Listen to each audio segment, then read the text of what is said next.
Hello everyone, welcome to my channel Maths Classes. I hope you all are doing good.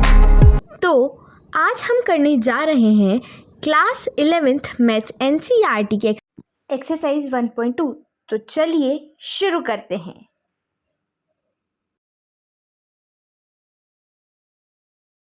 Question number 1 में हमें दिया गया है, कुछ एग्जाम्पल्स दिए गए हैं जिनमें से हमें बताना है कि इनमें से कौन सा नल सेट है। ओके, सो जो इनमें नल सेट होगा उनके आगे हम यस लिख देंगे और जो नल सेट नहीं होगा उनके आगे हम नो लिख देंगे। ओके, इस क्वेश्चन को करने से पहले हमें ये पता होना चाहिए कि नल सेट कौन से होते हैं। वो सेट जिनमें कोई भी एलिमेंट नहीं आता है, यानी कि वो उनमें फाई होता है, उनका एक ही एलिमेंट होता है जो कि फाई है, यानी कि उसमें कोई भी एलिमेंट नहीं है, उसी सेट को कहते हैं नल सेट। ओके, सो अब फर्स्ट पार्ट में हमें दिया गया है कि set of odd natural numbers divisible by 2, यानी कि ऐसे ओड नेचुरल नंबर्स का सेट जो कि 2 से डिविजिबल हो। तो ये जो है ये पॉसिबल ही नहीं है, क्योंकि जो भी ओड नंबर्स होते हैं वो 2 के डिविजिबल हो ही नहीं सकते हैं, इसीलिए यहाँ पर हम लिख देंगे नो। ओके, नेक्स्ट पर मूव करते हैं। नेक्स्ट है set of even prime numbers है सेकंड वाला। तो यानी कि एक ऐसा सेट जिसमें प्राइम नंबर्स है और वो प्राइम नंबर्स इवन है। ऐसा कौन से नंबर्स हो सकते हैं? ऐसा एक 2 ही एक ऐसा नंबर है जो कि इवन है और वो प्राइम नंबर भी है। अगर किसी को ये नहीं पता कि प्राइम नंबर्स कौन से होते हैं, तो वो नंबर्स होते हैं जो कि केवल खुद की ही टेबल्स में आते हो या फिर वो 1 की टेबल में आते हो, यानी कि या तो वो 1 से डिविजिबल हो या फिर वो खुद ही जो भी नंबर है उसी से डिविजिबल हो। जैसे कि 13, तो जो 13 है वो एक तो खुद ही की टेबल में आता है और एक 1 से ही डिविजिबल है, तो यानी कि उसके 1 और वो खुद नंबर यानी कि 13 वो दोनों ही उसके फैक्टर्स है, इस वो एक प्राइम नंबर हो जाएगा इसीलिए। ओके, सेकंड का जो आंसर हो जाएगा वो हो जाएगा नो, क्योंकि ये एक प्राइम नंबर नहीं है। जो फर्स्ट वाला था ये हमसे गलत हो गया, हमने गलती से इसमें नो लिख दिया, बट इसका जो आंसर है वो यस है, क्योंकि ये एक नल सेट है। ओके, नेक्स्ट पर मूव करते हैं। अब हम थर्ड पर मूव करते हैं।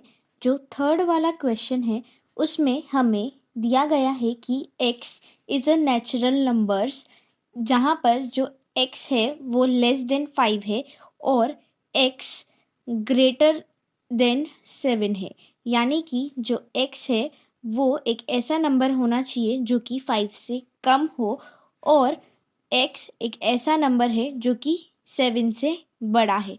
तो ऐसा तो कोई नंबर पॉसिबल ही नहीं है जो कि 5 से छोटा है पर 7 से बड़ा है, इसीलिए जो थर्ड वाला है ये भी एक पाई आ जाएगा इसमें, यानी कि ये भी एक नल सेट हो जाएगा। तो यहाँ पर भी हम लिख देंगे यस। ओके, नेक्स्ट पर मूव करते हैं। नेक्स्ट है फोर्थ वाले में हमें दिया गया है कि y is to y is a point common to any two parallel lines, यानी कि जो y है वो कोई दो लाइंस जो कि पैरेलल है एक दूसरे के उनमें कॉमन पॉइंट हो, लेकिन जो पैरेलल लाइंस की होती वही है जो कि एक दूसरे से किसी भी पॉइंट पर मीट नहीं करती, तो यानी कि उनमें कॉमन पॉइंट तो हो ही नहीं सकता, इसीलिए ये जो सेट है ये भी एक फाई सेट होगा, इसमें भी कोई भी एलिमेंट नहीं आ सकेगा, यहाँ पर भी ये एक नल सेट हो जाएगा, इसीलिए यहाँ पर हम लिख देंगे यस। ओके, अब हम नेक्स्ट क्वेश्चन पर मूव करते हैं। जो सेकंड क्वेश्चन है उसमें हमें दिया गया है, कुछ ऐसे सेट्स दिए गए हैं जिनमें से हमें बताना है कि कौन सा फाइनाइट सेट है और कौन सा इनफाइनाइट सेट है। मैंने ये मेरी लास्ट वीडियो में एक्सप्लेन किया है कि फाइनाइट और इनफाइनाइट सेट्स क्या होते हैं। अगर आपने वो वीडियो नहीं देखी है तो वो आप मेरे चैनल पर जाके देख सकते हैं। मैं अभी भी बता देती हूँ कि फाइनाइट और इनफाइनाइट सेट्स क्या होते हैं। फाइनाइट सेट वो होते हैं जिनमें एक फाइनाइट नंबर ऑफ एलिमेंट्स होते हैं, यानी कि वो जो नंबर ऑफ एलिमेंट्स है वो काउंटेबल है, और इनफाइनाइट सेट्स में इनफाइनाइट नंबर ऑफ एलिमेंट्स होते हैं। ओके, अब हम फर्स्ट पार्ट पर मूव करते हैं। फर्स्ट पार्ट में हमें दिया गया है the sets of months of a year, यानी कि एक साल में जितने भी महीने हैं उन सभी का अगर हम सेट बनाएं तो क्या वो सेट फाइनाइट सेट होगा या फिर वो सेट इनफाइनाइट सेट होगा। तो जो इसका आंसर है वो हो जाएगा फाइनाइट सेट हो जाएगा ये, क्योंकि इस सेट में 12 मंथ्स होते हैं एक ईयर में, तो इस सेट के अंदर 12 एलिमेंट्स हो जाएंगे और हम उन्हें काउंट कर सकते हैं, इसीलिए ये एक फाइनाइट सेट हो जाएगा। अब सेकंड वाले पर मूव करते हैं। सेकंड वाले में हमें 1, 2, 3 and dot dot dot dot till infinity ऐसे सेट दे रखा है। यहाँ पर इस सेट में हमारे पास इनफाइनाइट नंबर्स ऑफ एलिमेंट्स हो सकते हैं, क्योंकि ये 1, 2, 3, 4 ऐसे काउंटिंग तो चलती जाएगी, वो ख़त्म ही नहीं होएगी, इसीलिए ये जो सेट हो जाएगा ये एक इनफाइनाइट सेट हो जाएगा। ओके, थर्ड वाले में हमें दिया गया है 1, 2, 3 डॉट डॉट डॉट डॉट 99, 100, यानी कि 1 से लेके 100 तक के नंबर्स इस सेट में होंगे। तो इस सेट में 100 एलिमेंट्स होंगे, 100, तो हम इसे काउंट कर सकते हैं, इसीलिए ये जो हमारा सेट है ये एक फाइनाइट सेट हो जाएगा। ओके, अब हम फोर्थ वाले पर मूव करते हैं। फोर्थ में हमें दिया गया है the set of positive integers greater than 100, यानी कि एक ऐसा सेट जिसमें कि पॉजिटिव इंटीजर्स है जो कि 100 से बड़े हैं, यानी कि 100, 101, 102 टिल इन्फिनिटी। तो यानी कि ये वाले जो सेट है इसमें भी इनफाइनाइट नंबर ऑफ एलिमेंट्स हो सकते हैं, इसीलिए ये कैसा सेट हो जाएगा, ये एक इनफाइनाइट सेट हो जाएगा। कैसा सेट हो जाएगा, इनफाइनाइट सेट हो जाएगा। ओके, अब हम फिफ्थ पर मूव करते हैं। अब जो फिफ्थ वाला है उसमें हमें दिया गया है the set of prime numbers less than 99। हमें ऐसे प्राइम नंबर्स का सेट बनाना है जो कि 99 से छोटे हैं। ओके, सो इसमें कौन कौन से नंबर आ जाएंगे, जैसे कि 2, 3 एंड इस तरह के नंबर आ जाएंगे जो कि प्राइम भी है और जो कि 99 से कम भी है। तो ये 99 से कम है, इसीलिए ये वाला जो सेट है ये एक फाइनाइट सेट हो जाएगा, इसमें काउंटेबल नंबर ऑफ एलिमेंट्स आएंगे। ओके, हमारा जो सेकंड पार्ट है इस एक्सरसाइज का वो भी पूरा कंप्लीट हो चुका है। अब हम थर्ड पार्ट की तरफ मूव करते हैं। थर्ड में हमें ये भी सेकंड के जैसा ही है, इसमें भी हमें कुछ सेट्स दिए गए हैं जिन्हें हमें पढ़कर बताना है कि क्या ये फाइनाइट सेट होंगे या फिर ये इनफाइनाइट सेट होंगे। फर्स्ट वाले में दिया गया है हमें the set of lines which are parallel to the x axis, यानी कि जो एक्स एक्सिस है उसके पैरेलल जो भी लाइंस होगी उनके सेट हमें बनाना है। तो ऐसी इनफाइनाइट नंबर ऑफ लाइंस हो सकती है जो कि एक्स एक्सिस के पैरेलल हो। तो जो ये वाला क्वेश्चन है इस क्वेश्चन का आंसर हो जाएगा इनफाइनाइट। ओके, नेक्स्ट पर मूव करते हैं। नेक्स्ट है the set of letters in the English alphabet, हमें सेकंड वाला दिया गया है। सो हमें ऐसे जो भी इंग्लिश के अल्फ़ाबेट है A to Z उनका सेट बनाना है। तो ये एक फाइनाइट सेट हो जाएगा, क्योंकि जो पूरी इंग्लिश अल्फ़ाबेट है उसमें एक फाइनाइट नंबर ऑफ एलिमेंट्स होंगी। 26 लेटर्स होते हैं, 26 अल्फ़ाबेट्स होते हैं, तो हमारे 26 एलिमेंट्स हो जाएंगे और ये एक फाइनाइट नंबर है, इसीलिए ये एक फाइनाइट सेट हो जाएगा। ओके, थर्ड वाला है उसमें दिया गया है the set of numbers which are multiple of 5, यानी कि ऐसे नंबर्स का सेट बनाना है जो कि 5 के मल्टीपल्स हो। जो 5 के मल्टीपल्स होते हैं वो कौन से होते हैं, जैसे 5 की टेबल में आते हैं वो होते हैं 5 के मल्टीपल्स, जैसे 5, 10, 15, 20, ऐसे तो इनफाइनाइट हो जाएंगे जो कि 5 के मल्टीपल्स हो सकते हैं। इसीलिए यहाँ पर हम लिख देंगे इनफाइनाइट सेट। ओके, ये कैसा सेट हो जाएगा, इनफाइनाइट सेट। ओके, अब हम फोर्थ पर मूव करते हैं। फोर्थ वाला है, हमें दिया गया है the set of animals living on the earth, यानी कि एक ऐसा सेट बनाएंगे जिसमें हम अर्थ पर जितने भी एनिमल्स हैं उन सभी को डालेंगे। तो ये वाला जो सेट है ये एक फाइनाइट सेट हो जाएगा, क्योंकि हम उनको काउंट कर सकते हैं जो कि अर्थ पर रहते हैं। ओके, अब हम नेक्स्ट पर मूव करते हैं। फिफ्थ वाले में हमें एक सेट ऑफ सर्कल्स बताना है जो कि ओरिजिन से पास करता हो। तो ऐसा तो इनफाइनाइट नंबर ऑफ सर्कल्स हो सकते हैं जो कि ओरिजिन से पास करते हो, इसीलिए ये वाला जो सेट है ये एक इनफाइनाइट सेट हो जाएगा। ओके, यहाँ पर हम लिख देंगे इनफाइनाइट। ओके, अब हमारा जो क्वेश्चन का थर्ड पार्ट है वो भी पूरा कंप्लीट हो चुका है। अब हम इस एक्सरसाइज के फोर्थ क्वेश्चन पर मूव करते हैं। ओके, जो फोर्थ क्वेश्चन है उस फोर्थ में हमें दिया गया है कि हमें कुछ सेट्स दिए गए हैं जिनमें से हमें ए और बी देख के बताना है कि क्या वो ए और बी सेट एक दूसरे के इक्वल है या फिर वो एक दूसरे के इक्वल नहीं है।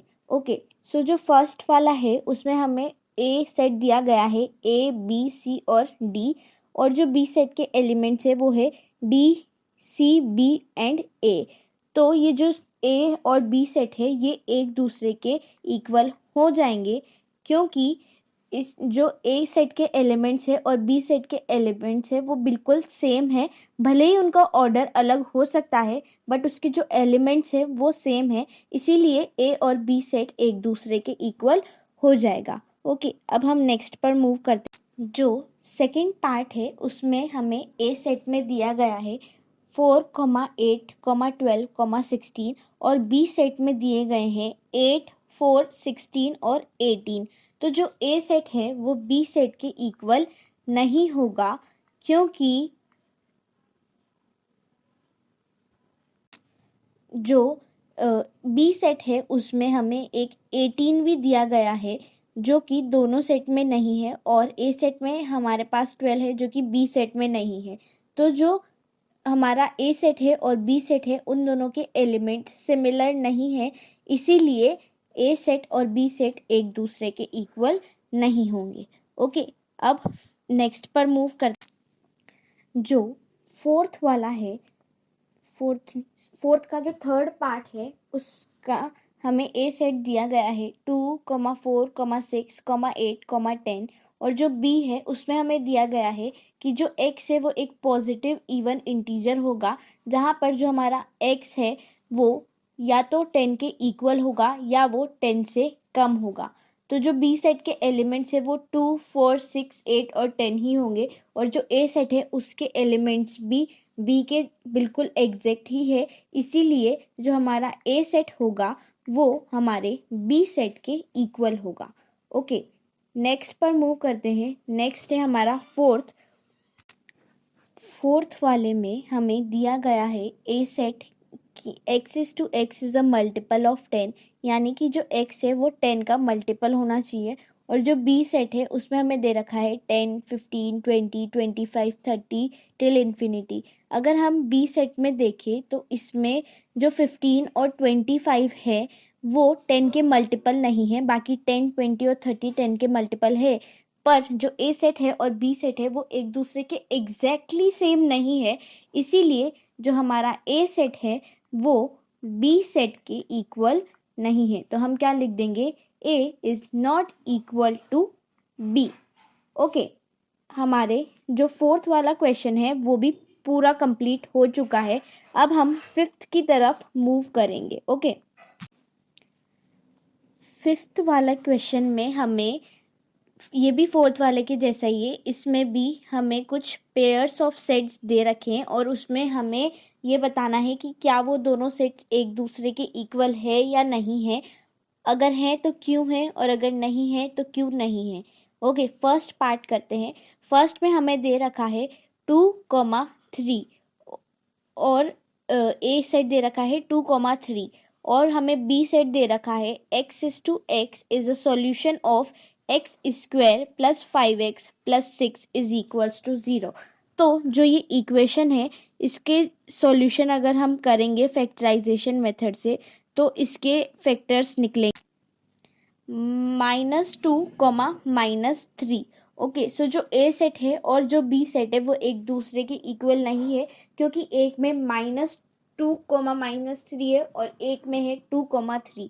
तो ये दोनों एक दूसरे के इक्वल नहीं है, तो हम लिख देंगे A is not equal to B. Okay, next पर चलते हैं। नेक्स्ट है सेकंड वाला। सेकंड में हमें दिया गया है ए एक ऐसा सेट है जिसमें जो उसके एलिमेंट्स है वो फॉलो वर्ड के जो लेटर्स है उनसे मिलके बना है। तो अगर इसके हम सेट बनाएं तो क्या बन जाएगा FOLW। हमें जब भी ऐसे लेटर्स वाले सेट बनाने होते हैं हमें उस टाइम पे ये बहुत अच्छे से ध्यान रखना होता है कि हम किसी भी लेटर को डबल टाइम्स रिपीट नहीं करें। जैसे कि इसमें जो O है वो 2 टाइम्स आ रहा है, लेकिन जब हम इसको सेट में लिखेंगे तो हम O को केवल एक ही बार लिखेंगे। ओके, तो इसमें FOLW ये इसका सेट बन जाएगा A सेट। B में हमें दे रखा है कि Y एक ऐसा सेट होगा जिसमें B एक ऐसा सेट होगा जिसका जो भी एलिमेंट होगा वो वोल्फ वर्ड के लेटर से बनेगा। तो इसका जो सेट होगा वो भी WOLF होगा। तो A सेट और B सेट दोनों के जो एलिमेंट्स है वो एक दूसरे के इक्वल होंगे, यानी कि बिल्कुल एग्जैक्ट सेम होंगे। इसीलिए हम कह सकते हैं कि A set is equal to B set. Okay, sixth question में हमें पूछ रहा है from the sets given below select equal sets. हमें कुछ सेट्स दिए गए हैं जिनमें से हमें बताना है कि कौन से सेट्स इक्वल है। ओके, सो ए सेट में हमें दिए गए हैं 2, 4, 8 एंड 12। हमारे पास ये एलिमेंट्स है। तो अब हम चेक करते हैं कि क्या जो ए सेट है वो किसी और सेट के इक्वल है या नहीं है। अगर हम बी सेट को देखें तो इसमें 1, 2, 3 और 4 है। ए और बी सेट के एलिमेंट्स कॉमन नहीं है, सिमिलर नहीं है, इसीलिए ए और बी इक्वल नहीं हो सकते हैं। सी सेट को देखते हैं। सी सेट में हमें दे रखा है 4, 8, 12 और 14 और ए सेट में हमें 2 दे रखा है, लेकिन जो 2 है वो सी सेट में नहीं आ रहा है, यानी कि ए और सी सेट के जो एलिमेंट्स है वो कॉमन नहीं है, इसीलिए ए और सी सेट भी एक दूसरे के इक्वल नहीं होंगे। डी सेट पर मूव करते हैं। डी सेट के एलिमेंट्स है 3, 1, 4 एंड 2। ए और डी सेट भी इक्वल नहीं हो सकते हैं क्योंकि इनके भी एलिमेंट सेम नहीं है। ई सेट में हमें -1, 1 दे रखा है और ए जो सेट है उसमें -1 और 1 नहीं आ रहे हैं, ए और ई भी इक्वल नहीं होंगे। जो एफ सेट है उसमें 0, ए दे रखा है और ए सेट में 0, ए नहीं है, तो ये दोनों ए और एफ भी इक्वल नहीं होंगे। जी सेट है 1, -1, जी और ए भी इक्वल नहीं हो सकते। और जो एच सेट है, एच सेट में 0, 1 दे रखा है और ए सेट में 0, 1 नहीं है, तो ए सेट किसी के भी इक्वल नहीं होगा। अब बी सेट देखते हैं कि बी सेट किसी और सेट के इक्वल होगा या नहीं होगा। बी सेट और सी सेट, बी सेट में हमें 1, 2, 3 और 4 दे रखा है और जो सी सेट है उसके एलिमेंट्स हमें दे रखे हैं 4, 8, 12 और 14। तो जो बी सेट है और जो सी सेट है उसके एलिमेंट्स इक्वल नहीं है। जैसे कि सी सेट में 8 आ रहा है लेकिन बी सेट में 8 नहीं है, तो ये दोनों एक दूसरे के इक्वल नहीं होंगे। डी सेट देखते हैं। डी सेट में है 3, 1, 4 एंड 2 और जो बी सेट है उसमें भी 1, 2, 3 और 4। तो जो बी सेट है और जो डी सेट है इन दोनों के एलिमेंट्स एक दूसरे के बिल्कुल एग्जैक्ट है, इसीलिए हम कह सकते हैं कि B set is equals to D set. Okay, E अगर हम देखें तो जो ई है और जो बी सेट है ये दोनों एक दूसरे के इक्वल नहीं हो सकते, एफ भी नहीं होगा, जी और एच दोनों भी नहीं होंगे। तो बी सेट केवल एक ही सेट के इक्वल है जो कि है डी। ओके, अब हम सी सेट के लिए चेक करते हैं कि क्या सी सेट किसी और सेट के इक्वल है या नहीं है। सी सेट के एलिमेंट्स है 4, 8, 12 और 14। ठीक है, वो ए और बी के इक्वल तो नहीं है। डी देखते हैं, डी सेट में है 3, 1, 4 और 2। जो सी है और डी है वो भी एक दूसरे के इक्वल नहीं हो सकते हैं, क्योंकि इन दोनों के भी जो एलिमेंट्स है वो एक दूसरे के सिमिलर नहीं है। ई सेट देखते हैं, ई सेट के एलिमेंट्स है -1, 1। तो जो सी सेट है उसमें -1 और 1 दोनों ही नहीं है, तो जो सी सेट है और ई सेट है वो भी एक दूसरे के इक्वल नहीं हो सकते हैं। एफ सेट में दिया गया है 0, जो 0, है वो सी सेट के एलिमेंट्स के इक्वल नहीं है, इसीलिए जो सी सेट है और एफ सेट है ये भी एक दूसरे के इक्वल नहीं होंगे। नेक्स्ट है जी सेट, जो जी सेट है वो है 1, -1। तो जो सी सेट है उसमें न तो 1 है और ना ही -1 है, तो जो सी सेट है और जी सेट है ये भी एक दूसरे के इक्वल नहीं होंगे। नेक्स्ट पर मूव करते हैं। नेक्स्ट है एच, जो एच सेट है उसके एलिमेंट्स है 0, 1। जो ये 0, 1 है ये भी सी सेट के इक्वल नहीं है, क्योंकि अगेन इनके एलिमेंट्स भी सिमिलर नहीं है। तो हमें यहाँ पर पता चल गया कि जो सी सेट है वो किसी भी और सेट के इक्वल नहीं है। नेक्स्ट डी सेट के लिए हम चेक करते हैं। जो डी सेट है हमें उसके एलिमेंट्स दे रखे हैं 3, 1, 4 और 2। जो डी सेट है वो हमारे बी सेट के इक्वल ऑलरेडी प्रूवन है, और जो बी सेट है वो डी के अलावा किसी भी और सेट के इक्वल नहीं था, तो जो डी है वो भी बी के अलावा किसी भी और सेट के इक्वल नहीं होगा। ओके, ना ही ए के, ना ही सी, ई, एफ, जी, एच इनमें से किसी भी सेट के इक्वल नहीं होगा। नेक्स्ट है हमारे पास ई सेट। ई सेट के एलिमेंट्स है हम -1, 1। जो -1, 1 है ये हमारे ए सेट के इक्वल नहीं होंगे, क्योंकि इन दोनों के जो एलिमेंट्स हैं ये अलग अलग है। ये केवल जी सेट के इक्वल होगा, जो कि है 1, -1। इन जो दोनों के एलिमेंट्स भले ही उल्टे सीधे लिखे हुए हैं, बट दोनों के जो एलिमेंट्स हैं वो सिमिलर है। ओके, नेक्स्ट पर मूव करते हैं। नेक्स्ट है एफ। मूव करते हैं। एफ सेट में हमें दिए गए हैं 0, अगर हम एफ सेट को देखें तो एफ सेट जो न तो ए के इक्वल है, ना बी सेट के, न सी सेट के, न डी और न ही ई सेट के इक्वल आए हैं अभी तक। अब हम जी और एच से भी चेक कर लेते हैं। जो एफ सेट है वो जी सेट के इक्वल भी नहीं होंगे, क्योंकि इन दोनों के एलिमेंट्स सिमिलर नहीं है। अगर हम एच सेट को देखें तो एच सेट और एफ सेट में 0 तो कॉमन है, बट 1 और ए कॉमन नहीं है, इसीलिए एफ और एच सेट भी इक्वल नहीं होंगे। यानी कि जो एफ सेट है वो किसी भी और सेट के इक्वल नहीं है। अब हम नेक्स्ट सेट यानी कि जी सेट पर मूव करते हैं। जो जी सेट है, जी सेट के एलिमेंट्स दिए गए हैं 1, -1। सो जो ये 1, -1 है ये ए, बी, सी, डी, ई, एफ इन सभी सेट्स के इक्वल तो अभी तक नहीं आया है। अब हम एच सेट से इसको चेक करते हैं। जो एच सेट है उसमें 1 तो कॉमन है, बट जो 0 है वो इन दोनों में कॉमन नहीं है, और जो -1 है वो भी कॉमन नहीं है। यानी कि जी और एच सेट के जो एलिमेंट्स है ये एक दूसरे से अलग है, इसीलिए जी और एच एक दूसरे के इक्वल नहीं है। तो जो जी सेट है वो केवल ई के इक्वल है। अब नेक्स्ट एच पर मूव करते हैं। जो एच है वो है 0, 1। एच किसी भी और सेट के इक्वल नहीं है, क्योंकि किसी भी और सेट के जो एलिमेंट्स हैं वो 0, 1 के सिमिलर नहीं है, एग्जैक्ट 0, 1 नहीं है। तो हमारी एक्सरसाइज पूरी हो चुकी है। अगर आपको आज की वीडियो अच्छी लगी हो तो please like this video, subscribe to my channel for more such content and get notified. मिलते हैं अगली वीडियो में। Thanks for watching.